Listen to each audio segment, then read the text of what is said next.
어머니, 3억 보태주신 걸로 평생 생색내실 거예요? 그 돈 이미 대출 갚는 데 다 들어갔고, 지금 어머니가 축내고 계신 생활비랑 약값이 더 많이 들겠어요. 손주들이 친구들 부끄러워서 집에 못 데려오겠대요. 엄마, 옛날에 고생 안 한 부모가 어딨어. 왜 자꾸 생선 비린내 맡으며 키웠느니 뭐니 하면서 사람 피를 말려요. 그건 엄마가 선택한 인생이잖아. 거실 구석에 계시면서 냄새 난다고 애들이 얼마나 싫어하는지 아세요? 제발 눈치껏 방에서 나오지 좀 마세요. 집 한 돈 3억. 그거 어차피 나중에 내가 상속받을 돈 미리 준 셈 치면 되잖아. 왜 자꾸 내 돈인 것처럼 생색내면서 주인 행세를 하려 그래? 어머니 명의로 숨겨둔 쌈짓돈 정말 없어요? 차라리 어디 확 아프셔서 요양등급이라도 받으면 나라에서 돈이라도 나오지. 이렇게 정정하게 계시는 게 우리한테는 민폐예요. 어떻게 자식이 엄마를 상대로 소송을 해? 엄마 미쳤어. 내가 파산해서 길거리 낫는 꼴 봐야 속이 시원하겠어. 정말 독하다 독해. 안녕하세요. 제 이름은 이순희입니다. 올해로 73이 되었네요. 제 이름, 이순희. 참 오랜만에 입 밖으로 내어봅니다. 지난 수십 년간 저는 순희가 아니라 진석이 엄마, 시장댁, 혹은 그저 야, 이 여편네야라고 불리며 살아왔거든요. 제 인생에 대해 깊이 생각해 본 적이 있냐고요? 그런 건 배부른 사람들이나 하는 소리지요. 저 같은 노인네한테 인생이란 그저 눈 뜨면 자식 입에 들어갈 밥 걱정하고 눈 감으면 내일 벌 돈 걱정하는 게 전부였습니다. 제 남편은 제가 40도 채 되기 전에 세상을 떠났습니다. 건설 현장에서 사고로 급하게 가버리는 바람에 저에게는 새 아이와 덩그러니 남겨진 빚더미뿐이었죠. 장례식장에서 곡소리를 내면서도 제 머릿속엔 오직 한 가지 생각뿐이었습니다. 자식 셋을 누가 먹여 살리나. 그래, 나만 죽었다 생각하고 살자. 나라는 인간은 오늘 이 관 속에 남편이랑 같이 묻어버리자. 그날 이후로 저는 시장 바닥의 귀신이 되었습니다. 새벽 3시에 찬 바람을 뚫고 노량진 시장에 나가 생선 괴짝을 날랐습니다. 겨울이면 고무장갑 속으로 파고드는 얼음물 때문에 손가락 마디마디가 퉁퉁 붓고 진물이 났지만 약 바를 돈도 아까워 빨간 약 하나로 버텼죠. 시장 상인들이 저를 보며 혀를 찼습니다. 에구, 이순이. 독하다 독해. 사람이 잠은 자가며 일을 해야지. 그러다 죽어. 그러면 저는 생선 비린내 밴 앞치마에 손을 닦으며 실없이 웃곤 했습니다. 내가 죽긴 왜 죽어? 우리 애들 대학 보내고 장가 보낼 때까지는 저승사자가 와도 내 뒷덜미 못 잡아채. 라고 큰 소리를 쳤죠.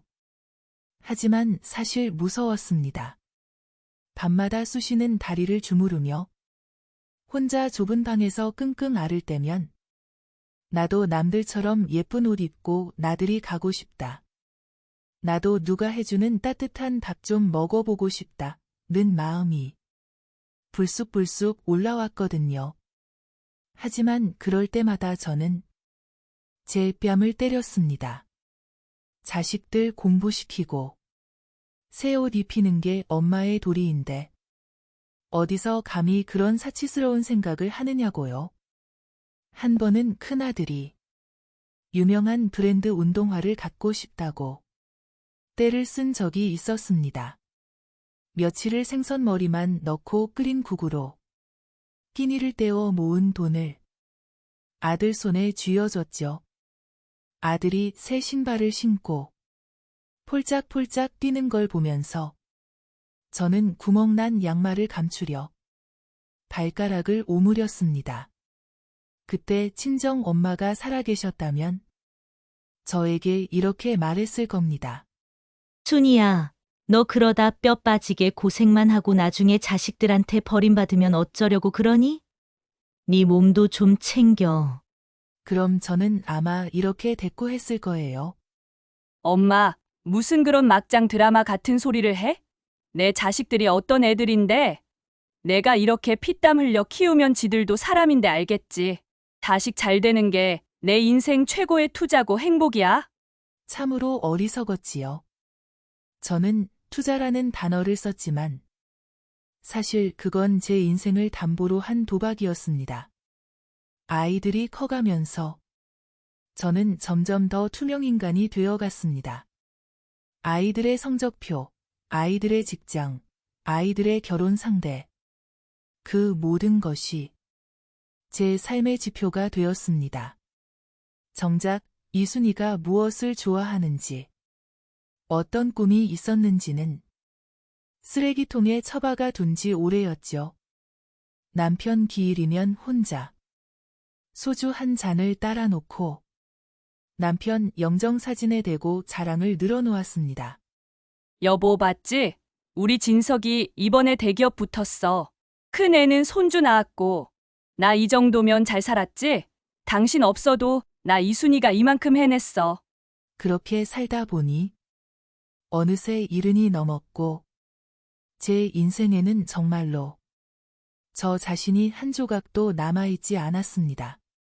거울 속에 비친 노파는 그저 자식이라는 나무를 키우기 위해 밑동이 다 썩어버린 그루터기 같았죠.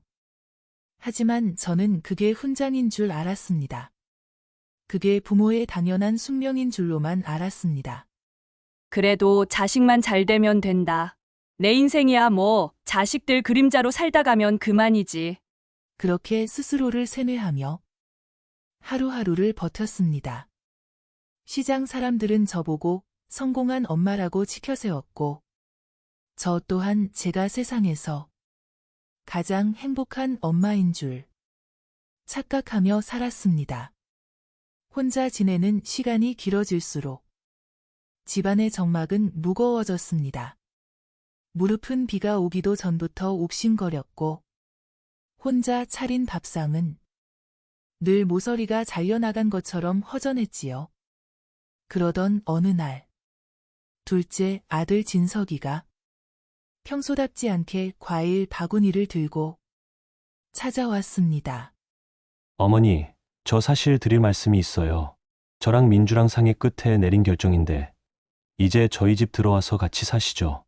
그 말을 듣는 순간 제 가슴 속에서 툭 하고 무언가 끊어지는 기분이었습니다.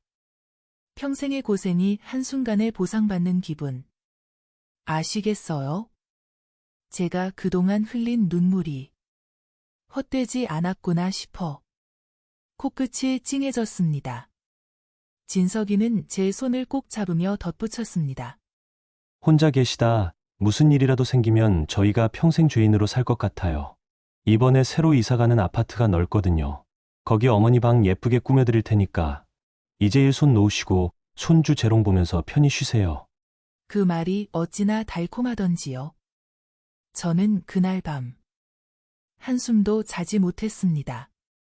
평생을 지켜온 이 낡은 집. 비가 오면 천장에서 물이 새고 겨울이면 우풍이 심해 코끝이 시렸던 이 집을 정리하는 게 하나도 서운하지 않았습니다. 오히려 드디어 나도 자식 덕을 보는구나 싶은 생각에 콧노래가 나왔지요. 저는 살던 집을 정리한 전세금 3억 원을 현금으로 뽑았습니다.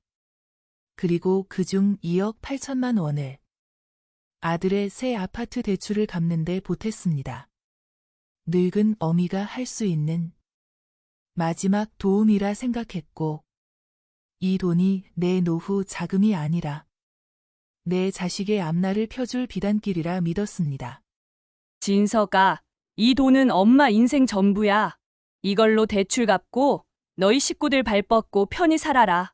엄마는 그거면 됐다. 아들은 연신 고맙다며 고개를 숙였고 저를 업어주기까지 했습니다. 저는 그때 제가 세상에서 제일 잘 나가는 할머니인 줄 알았습니다.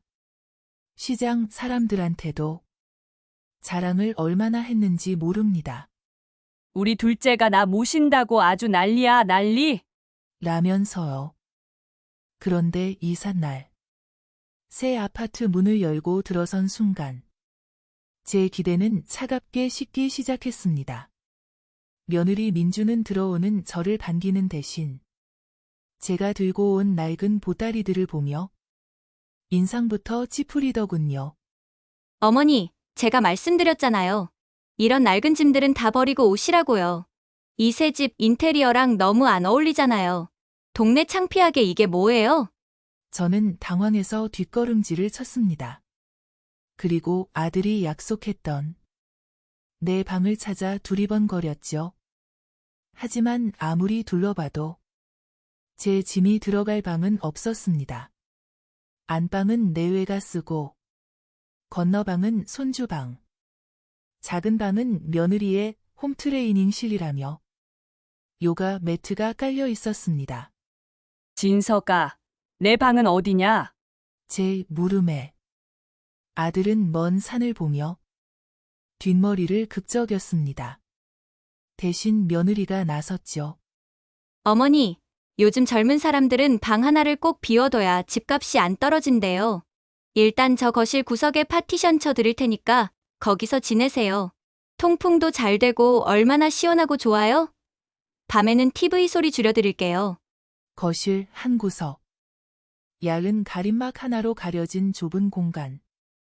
그곳이 제 전세금 3억을 바쳐 얻은 내 자리였습니다. 낮에는 손주들이 뛰어다니느라 쉬지도 못하고 밤에는 며느리가 늦게까지 드라마를 보는 통에 눈치를 보며 누워 있어야 했습니다. 집안에 가구 하나, 그릇 하나 제 손때 묻은 것은 허락되지 않았습니다. 제가 시장에서 사온 꽃무늬 수저통을 꺼내자 며느리는 비명을 질렀습니다. 어머니, 제발 좀 이런 촌스러운 거 꺼내지 마세요. 우리 집은 다 북유럽 스타일로 맞췄단 말이에요. 이런 거 하나 때문에 집 수준 떨어지는 거 안 보이세요? 그때부터 저는 이 집의 가족이 아니라 눈치 보는 식객이 되었습니다. 화장실 한 번 가는 것도 조심스럽고 주방에서 물 한 잔 마시는 것도 며느리의 뒷모습을 살피게 되더군요. 아들은 그 옆에서 신문을 보거나 핸드폰만 만질 뿐 단 한 번도 제 편을 들어주지 않았습니다. 진서가, 내가 좀 불편하구나. 작게 내뱉은 제 말에 아들은 오히려 짜증 섞인 목소리로 대꾸했습니다. 엄마, 민주도 나름대로 노력하고 있잖아요. 그냥 좀 참으세요. 요즘 고부갈등 때문에 이혼하는 집이 얼마나 많은 줄 아세요? 엄마가 참아야 우리 집이 평화롭죠. 그 순간 가슴 한구석이 서늘해졌습니다. 뭔가 잘못됐다는 느낌이 확신으로 변하는 순간이었죠. 제가 바친 3억 원은 이 집의 대출금을 갚는 데 쓰였지만 그 대가로 제가 얻은 것은 안락한 노후가 아니라 한평 남짓한 거실 구석의 파티션과 자식 내외의 짜증 섞인 눈총뿐이었습니다. 밤마다 거실 바닥에 누워 천장을 바라보며 생각했습니다. 시장통에서 비린내 맡으며 돈을 모으던 그 시절이 차라리 이 화려한 아파트 거실보다 더 따뜻했다는 것을요. 저는 이제 알게 되었습니다. 자식에게 모든 것을 내준 부모는 자식에게 고마운 존재가 아니라 언제든 치워버릴 수 있는 짐이 된다는 사실을 말입니다. 며느리 민주는 참 영악한 아이였습니다. 남들 앞에서는 저희 어머니 오셔서 너무 든든해요. 라며 생글생글 웃었지만 현관문만 닫히면 그 웃음기를 소름 끼칠 정도로 싹 지워버렸거든요. 민주는 저에게 소리를 지르거나 막말을 하지 않았습니다. 하지만 말보다 더 날카로운 건 그 아이의 태도였습니다. 가장 먼저 바뀐 건 식탁 위의 풍경이었습니다.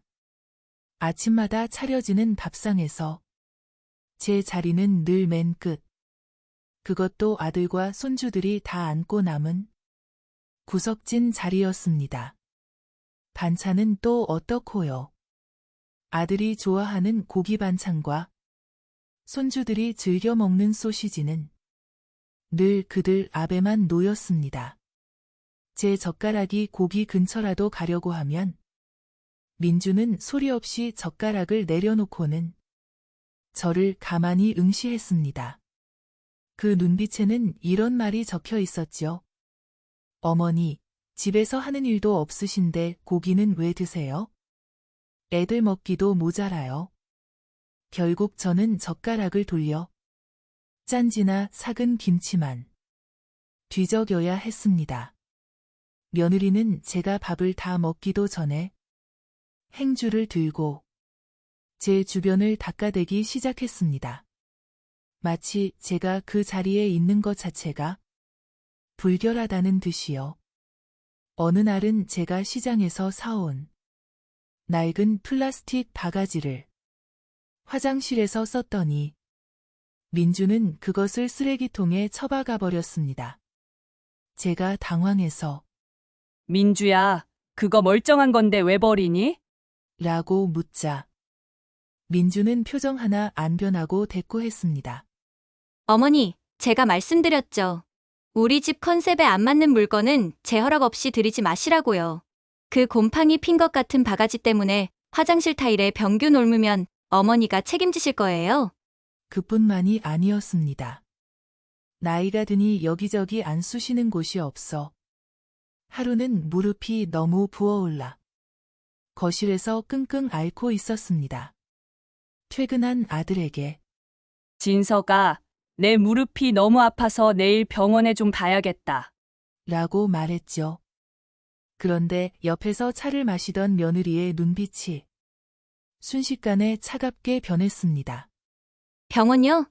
어머니, 저번 달에도 물리치료 받으셨잖아요. 요새 실비보험도 안 되는 연세신데 병원비랑 약값 계산해 보셨어요?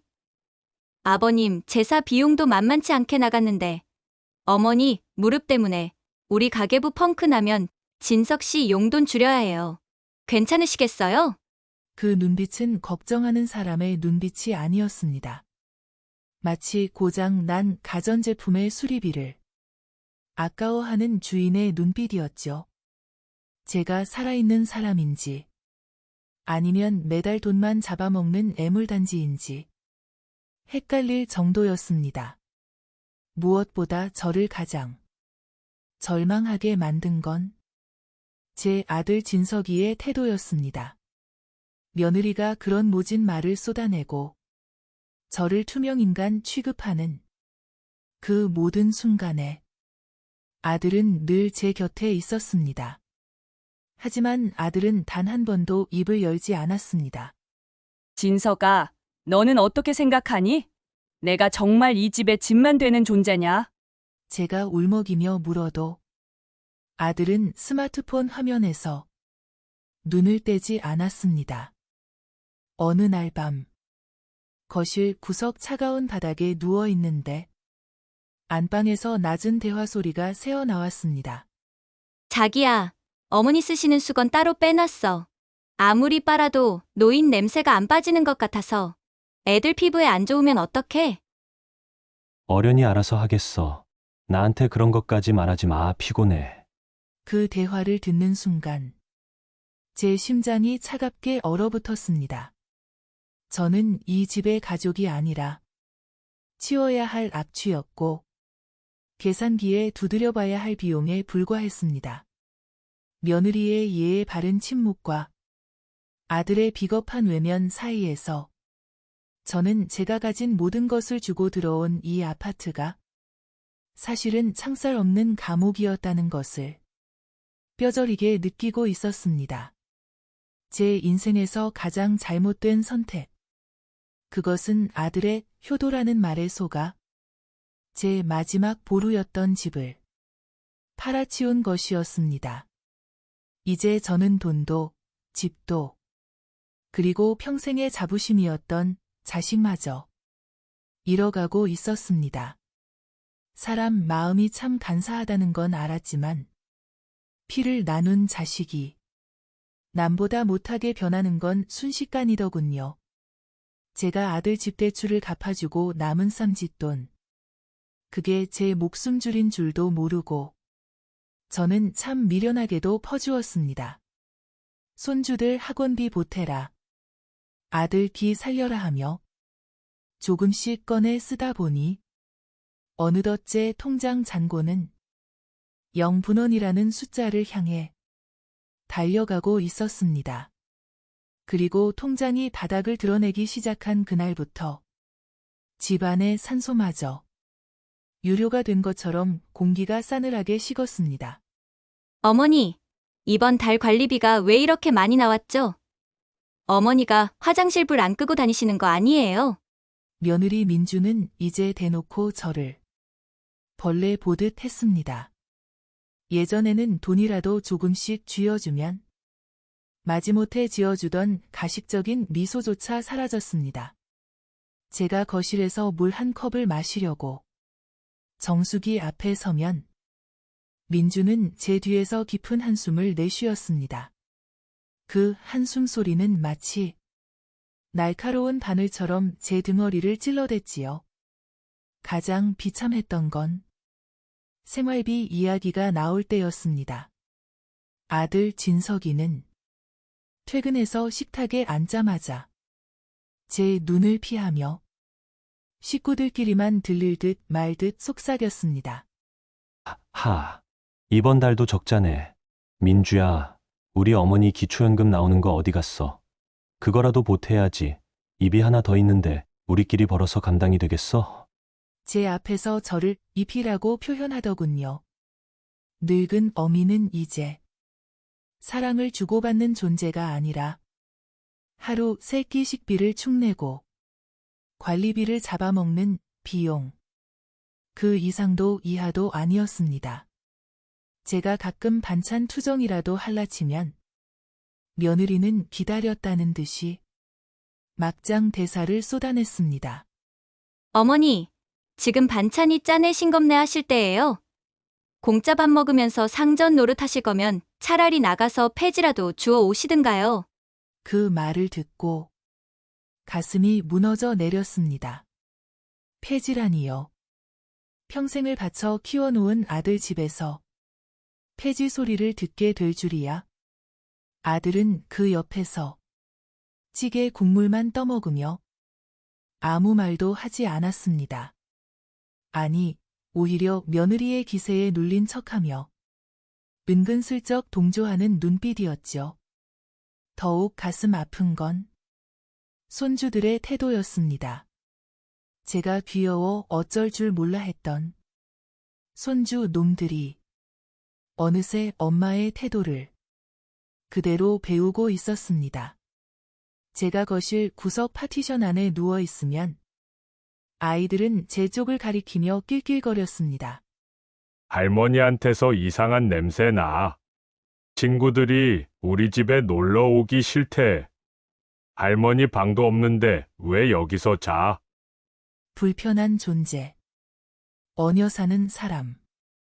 그제야 저는 제 눈앞에 가려져 있던 안개가 거치는 것을 느꼈습니다. 머리를 망치로 한 대 맞은 것 같았죠. 저들이 저를 이 화려한 아파트로 부른 이유는 늙은 어미의 외로움이 걱정되어서가 아니었습니다.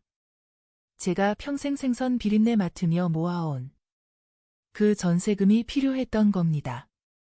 아들에게 저는 어머니가 아니라 집을 사기 위한 무이자 대출 창구였고, 며느리에게 저는 공짜 파출부이자 생활비 조달책이었습니다. 이제 그 수단으로서의 가치가 사라지자 저는 쓰레기 봉투에 담겨 버려지기만을 기다리는 폐기물 취급을 받고 있었던 겁니다. 진석아, 너도 내가 그렇게 민폐니? 내가 너 어떻게 키웠는데 어떻게 나한테 이럴 수가 있어? 제가 울먹이며 묻자 아들은 비로소 고개를 들고 소리를 질렀습니다. 엄마, 제발 옛날 얘기 좀 그만하세요. 그때 고생 안 한 부모가 어딨어? 그리고 엄마 전세금. 그건 자식으로서 당연히 받을 유산 미리 당겨받은 셈 치면 되잖아요.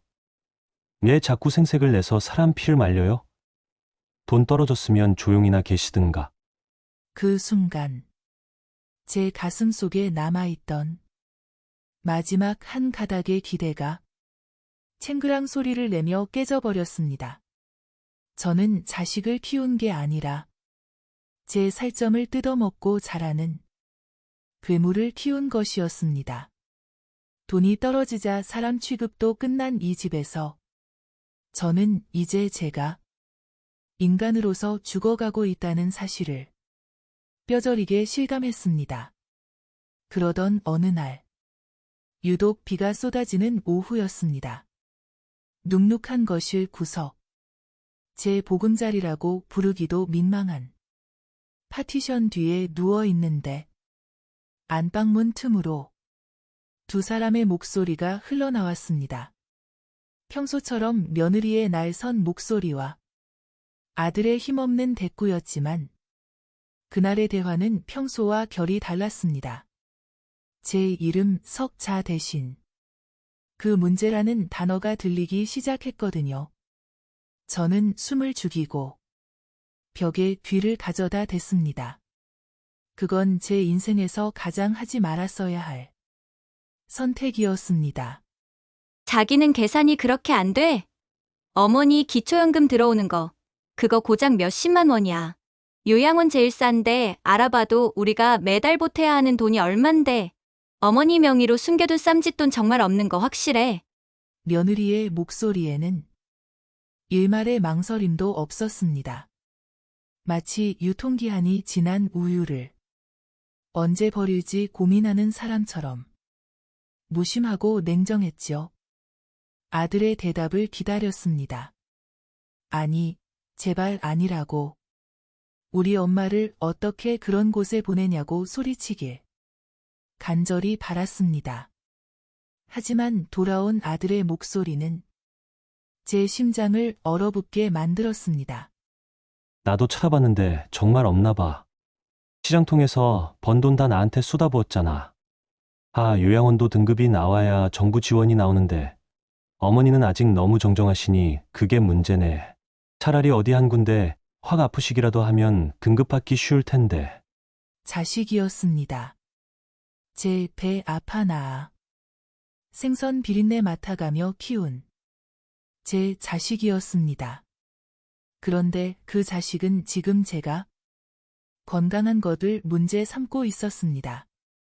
제가 조금 더 빨리 늙기를, 조금 더 빨리 병들기를, 그래서 국가 보조금을 받아 요양원이라는 감옥에 저를 처리할 수 있기를 계산하고 있었던 겁니다. 안방 안에서는 계산기 두드리는 소리가 들리는 듯 했습니다. 어머니 돌아가시면 장례비는 또 어떻게? 미리미리 상조 하나 들어놓을 돈도 안 남겨두셨나 몰라. 정말 대책 없는 분이야. 산 사람 앞길 막는 것도 정도가 있지. 자기야, 내일 당장 근처 요양원 상담 좀 받아보고 와. 더 늦으면 우리 생활비 거덜나. 그 순간 가슴이 철렁 내려앉으며 머릿속이 하얘졌습니다. 저는 그들에게 더 이상 어머니가 아니었습니다. 죽음을 앞둔 노인도 아니었습니다. 그저 살아있는 것이 민폐인 존재. 하루빨리 죽음을 계산당해야 하는 문제 덩어리일 뿐이었습니다. 자식의 입에서 제 죽음이 계산되는 것을 듣는 기분. 아실까요? 세상이 무너진다는 말로는 부족했습니다. 제가 평생을 바쳐 지어 올린 공든 탑이 사실은 모래성도 아닌 오물덩어리였다는 사실을 깨달은 순간이었습니다. 저는 파티션 뒤에서 입을 틀어막고 소리 없이 울었습니다. 제가 듣고 있는 것이 제 자식의 목소리가 아니라 악마의 속삭임이길 바랐습니다. 하지만 며느리의 차가운 웃음소리와 아들의 힘없는 동의는 너무나 선명하게 제 고막을 때렸습니다. 알았어. 내일 점심시간에 잠깐 들러볼게. 너무 걱정하지 마. 아들의 그 마지막 말은 저에게 사형 선고와 같았습니다. 밖에는 여전히 비가 내리고 있었고 화려한 아파트의 조명은 눈부시게 밝았지만 제 눈앞은 칠흑 같은 어둠뿐이었습니다. 저는 그날 처음으로 생각했습니다. 아, 나는 이곳에서 죽어가고 있구나. 내가 만든 괴물의 손에 죽어가고 있구나. 어제까지만 해도 처리 방법을 논의하던 며느리는 이제 가식이라는 껍데기조차 거추장스러운 모양이었습니다. 아침 식탁에 앉기도 전 민주는 제 앞에 낯선 부동산 전단지 몇 장을 툭 던졌습니다. 그 눈빛은 길가에 버려진 가구를 보듯 무미건조했습니다. 어머니, 솔직히 말씀드릴게요. 이제 집 분위기가 너무 힘들어요. 애들도 사춘기라 자기 방이 필요하다는데 어머니가 거실에 계시니까 애들이 친구 한 명을 못 데려오잖아요. 근처에 저렴한 고시원이나 쪽방 알아봤으니까 그냥 나가서 사시는 게 서로를 위해 좋을 것 같아요. 나가서 살라는 말. 그것은 이 집에서 나가 죽으라는 말과 다를 바 없었습니다.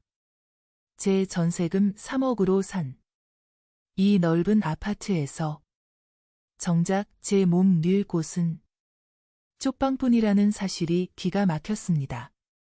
저는 떨리는 시선으로 옆에 앉은 아들을 바라보았습니다. 하지만 아들은 끝내 고개를 들지 않았습니다. 젓가락으로 레몬 밥알만 헤집으며 마치 아무 소리도 들리지 않는 사람처럼 굴었지요. 그 비겁한 정적이 저에게는 며느리의 독설보다 더 잔인하게 다가왔습니다. 진서가 네 생각도 그러냐? 네가 나보고 같이 살자고 하지 않았니? 제 마지막 물음에도 아들은 대답 대신 며느리의 눈치를 보며 짧은 한숨만 내뱉었습니다. 그 한숨이 곧 나가달라는 묵시적인 동의라는 걸 깨닫는 순간 제 안에서 무언가 불꽃이 튀며 타버렸습니다. 평생을 자식이라는 우상 앞에 바쳐온 제 인내심의 끈이 끊어진 것이었습니다. 저는 대꾸하지 않았습니다. 구차하게 매달리지도 눈물을 보이지도 않았습니다. 그저 거실 구석 파티션 뒤로 들어가 낡은 가방 하나를 펼쳤습니다. 며느리는 제가 짐을 싸는 동안 문가에 기대서서 혹시라도 값나가는 물건을 챙기지 않는지 감시하듯 쳐다보았습니다. 저는 가방 속에 철 지난 옷 몇 벌과 속옷, 그리고 주민등록증이 든 지갑만 넣었습니다. 평생의 기록이 담긴 앨범도 눈에 넣어도 아프지 않던 손주 놈의 돌사진도 챙기지 않았습니다. 그런 것들은 이제 저에게 죽은 기억일 뿐이었습니다. 현관문을 열고 나서는 길. 등 뒤에서 육중한 현관문이 잠기는 띠리릭 소리가 들렸습니다. 3억 원이라는 제 인생과 자식이라는 제 심장을 맞바꾼 문이 그렇게 닫혔습니다. 차가운 복도에 홀로 선 그날, 저는 비로소 깨달았습니다. 저는 어머니로서 철저히 버려졌다는 사실을요. 하지만 역설적이게도 그 순간, 제 가슴 속 깊은 곳에서 이름 모를 뜨거운 기운이 치밀어 올랐습니다. 그래, 이제 엄마 이순이는 죽었다. 자식에게 모든 걸 구걸하던 노인네도 죽었다. 가방을 움켜쥔 손에 힘이 들어갔습니다. 엘리베이터 거울 속에 비친 제 모습은 초라했지만 눈빛만큼은 그 어느 때보다 형형하게 빛나고 있었습니다. 저는 그날 이순이라는 한 사람으로 다시 태어났습니다. 그리고 빌딩 숲 사이로 지는 해를 바라보며 조용히 그러나 단단하게 다짐했습니다. 이대로 끝내지 않겠다. 나를 밟고 올라선 너희들의 안온한 삶을 내가 반드시 흔들어 놓으리라. 가방 하나 달랑 메고 아파트 단지를 나왔을 때 세상은 유독 넓고 차가웠습니다. 갈 곳 없는 노인네가 갈 수 있는 곳은 그리 많지 않았지요. 하지만 저는 예전처럼 공원 벤치에 앉아 눈물이나 짜는 나약한 할머니가 되지 않기로 했습니다. 그날 밤 찜질방 구석에서 딱딱한 베개를 베고 누워 다짐했습니다. 내 인생의 마지막 페이지를 버림받은 노인으로 장식하지 않겠다고 말입니다. 다음 날 아침, 저는 제일 먼저 주민센터를 찾았습니다. 예전 같으면 남 부끄러워 근처에도 안 갔을 법률 상담 창구 앞에 앉았습니다. 상담을 도와주러 나온 젊은 변호사는 제 사연을 듣더니 깊은 한숨을 내쉬며 서류 몇 장을 건넸습니다. 어머니, 이건 그냥 참으실 일이 아니에요. 아드님께 드린 돈, 그건 단순한 선물이 아니라 부양을 전제로 한 증여로 볼 수 있습니다. 그날부터 저는 제 인생의 흔적들을 하나하나 추적하기 시작했습니다. 돋보기를 쓰고 은행을 돌아다니며 수십 장의 통장 거래 내역을 뽑았습니다. 아들 진석이에게 전세금을 이체했던 날의 기록, 며느리 성화에 못 이겨 생활비조로 건넸던 자잘한 이체 내역들, 그리고 그동안 제가 기록해둔 낡은 가계부까지 종이 뭉치들이 쌓여갈수록 제 가슴 속에는 서글픔보다 명확한 분노가 자리 잡았습니다. 이 종이 한 장 한 장이 제가 시장 바닥에서 생선 비린내를 마셔가며 바꾼 제 살점들이었더군요. 그것들을 자식들은 아무렇지 않게 씹어 삼키고 저를 뱉어낸 것이었습니다. 이 돈이 어떤 돈인데 네가 감히 이 돈을 받고 나를 길거리로 내몰아? 저는 마침내 결심했습니다. 아들과 며느리를 상대로 부양료 청구 소송 및 부당이득금 반환 소송을 제기하기로 한 것입니다. 소장을 접수하러 법원으로 가는 길, 다리가 자꾸만 후들거렸습니다. 자식을 상대로 법정에 선다는 것, 한국 사회에서 엄마로 살아온 저에게 그것은 스스로 가슴을 칼로 찌르는 것만큼이나 고통스러운 일이었습니다. 주변 사람들의 수군거림이 들리는 듯했습니다. 어쩌다 자식을 고소까지 해? 노인네가 독하네. 라는 환청이 저를 괴롭혔습니다. 소장을 제출하기 직전까지도 저는 법원 입구에서 몇 번이나 발길을 돌리려 했습니다. 내 배 아파 낳은 자식의 앞길에 내 손으로 빨간 줄을 긋는 것 같아 죄책감이 저를 짓눌렀거든요. 하지만 그때 며느리의 차가운 눈빛과 아들의 비겁한 침묵이 떠올랐습니다. 어머니 돌아가시면 장례비는 또 어떻게? 미리 상조 하나 들어놓을 돈도 안 남겨두셨나 몰라. 제 죽음을 계산기 두드리듯 논하던 그들의 목소리가 들리자 정신이 번쩍 들었습니다. 내가 나를 지키지 않으면 이 세상 그 누구도 이순이라는 사람을 지켜주지 않는다는 사실을 깨달았습니다. 평생을 남의 편만 들어주며 살았던 인생이었습니다. 남편 편, 자식 편, 손주 편. 정작 제 편은 단 한 명도 없었습니다. 그래서 결심했습니다. 이제는 내가 내 편이 되어주기로요. 저는 떨리는 손으로 소장에 도장을 찍었습니다. 서류가 접수되는 순간 이상하게도 마음이 한결 가벼워졌습니다.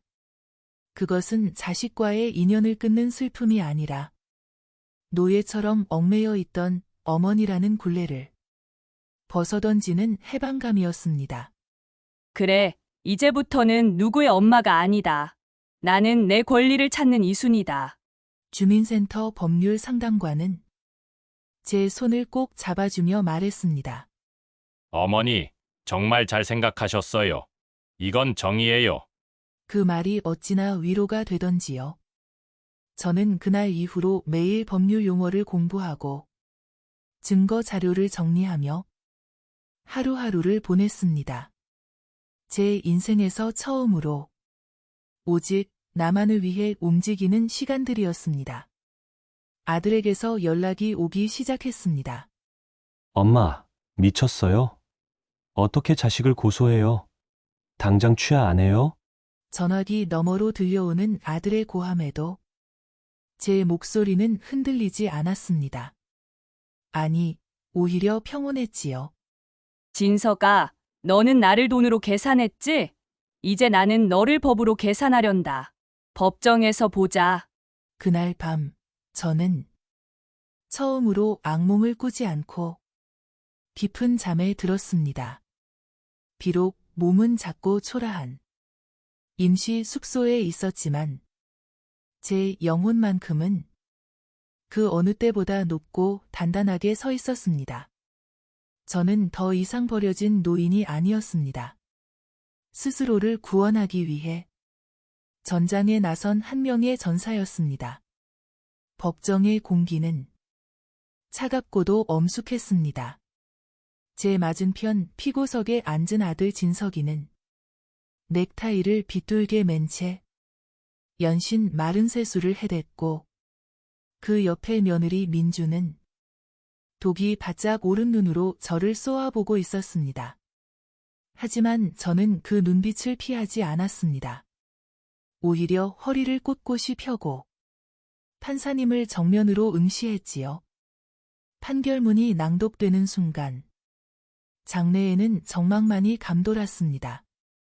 판사님의 목소리는 낮고 명확했습니다. 피고는 원고에게 과거 지급받은 전세금 중 부양 의무를 전제로 한 증여분 2억 원을 반환하고 원고가 생계를 유지할 수 있도록 매달 80만 원의 부양료를 지급하라. 또한 원고의 주거권을 침해하고 내쫓은 행위에 대해 유감을 표한다. 판결은 명확했습니다. 법은 제 손을 들어주었습니다. 그 순간 옆에서 씩씩거리던 며느리가 참지 못하고 비명을 지르듯 소리쳤습니다. 판사님, 이게 말이 됩니까? 자식이 부모 돈 좀 썼다고 그걸 다 돌려주라니요. 우리 애들 학원비는 어쩌고요? 어머니, 정말 이렇게까지 하셔야겠어요? 동네 창피해서 고개를 못 들겠다고요. 민주의 그 아나무인격인 태도에 판사님은 엄중히 경고를 내렸고 저는 그 아이를 향해 처음이자 마지막으로 차갑게 웃어주었습니다. 민주야, 동네 창피한 건 아니? 네가 나를 거실 구석 파티션에 가두고 내 죽음을 계산할 때는 세상 무서운 줄 몰랐나 보구나. 창피한 줄 알면 이제라도 입 닫고 살아라. 그제야 아들 진석이는 죄인처럼 고개를 푹 숙였습니다. 법정을 빠져나오는 길. 아들이 제 소매동동을 붙잡으며 울먹이더군요. 엄마, 제가 잘못했어요. 소송 취하해 주시면 안 돼요? 저 진짜 파산해요. 하지만 저는 아들의 손을 냉정하게 뿌리쳤습니다. 진서가, 너는 파산하지만 나는 이제야 파생하는 거다. 내 이름 이순이로 다시 태어나는 거라고. 이제 나를 엄마라고 부르지 마라. 너희에게 나는 그저 법적 채무자일 뿐이니까. 이 소식은 순식간에 친척들 사이로 퍼져나갔습니다. 며느리 민주는 평소 교양 있는 척하며 친척들 모임에서 대장 노릇을 하더니 이제는 시어머니 돈 뺏고 내쫓은 불효며느리로 낙인 찍혀 집 밖 출입도 못한다는 소문이 들리더군요. 아들 역시 친가 친척들로부터 절연 통보를 받았다는 소식에 제 가슴 한구석이 아주 조금은 시렸지만 금세 털어버렸습니다. 저는 지금 정부의 도움과 반환받은 돈으로 마련한 작은 임대주택에서 혼자 살고 있습니다.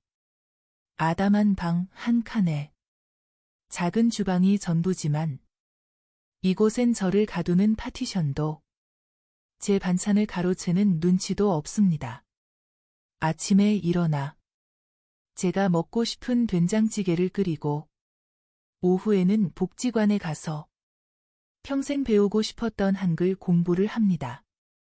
매달 통장에 꽂히는 아들의 부양료는 제 피담에 대한 정당한 이자라 생각하며 기쁘게 씁니다. 더 이상 자식의 목소리에 일희일비하지 않고 며느리의 침묵에 가슴 졸이지도 않습니다.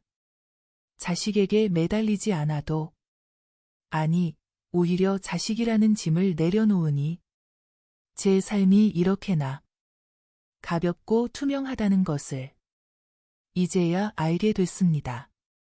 가끔 창밖의 노을을 보며 생각합니다. 만약 제가 그날 가방 하나 들고 집을 나오지 않았더라면 저는 지금쯤 어느 차가운 요양원 침대에서 제 죽음이 다가오기만을 기다리고 있었겠지요.